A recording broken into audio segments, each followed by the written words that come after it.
සුබ දවසක් හැමෝටම අද අරගෙන ආවේ චියා පුඩින් එකක් ලේසියෙන් කොහොමද හදාගන්නේ කියලා.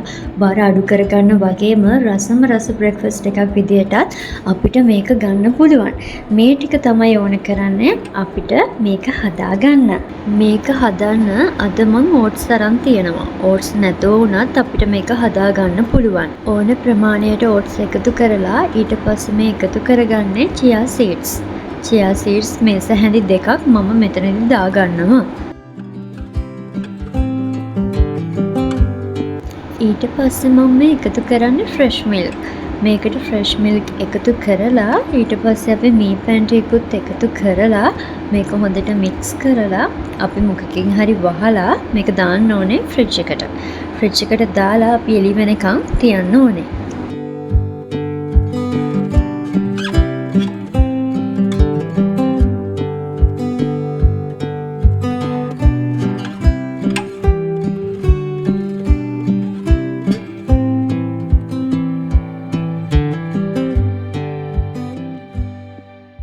මේ පහුවෙනිදා උදේ මම මේ දැන් හදන්නේ චියා පුඩින් එක හදන්න. මේ තියෙන්නේ මම කලින් දවසේ රෑ ෆ්‍රිජ් එකට දාපු මික්සර් එක. දැන් මේක අරගෙන අපිට තියෙන්නේ අපේ පුඩින් එක හදාගන්න තමයි.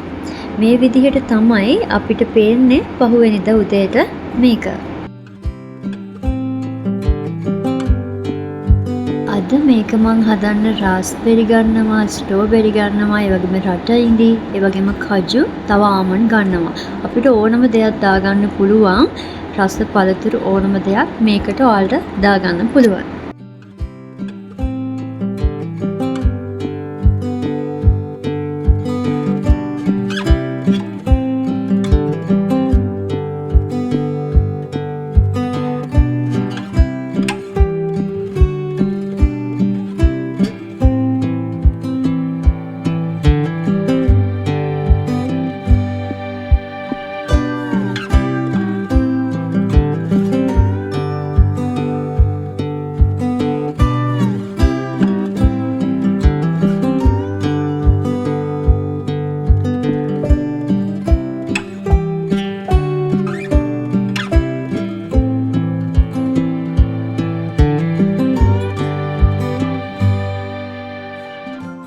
ඉතින් මේ විදිහට තමයි චියා පුඩින් එක හදාගන්නේ. මේක බ්‍රෙක්ෆාස්ට් එකක් විදිහට ඔයාලත් අනිවාර්යෙන්ම try කරලා බලන්නකෝ. ඒ වගේම අපිට බර අඩු කරගන්නත්, ગેස්ට්‍රයිටිස් තත්ත්වයන් අඩු කරගන්නත් ගොඩාක් වැදගත් වෙනවා මේ චියා පුඩින් එක.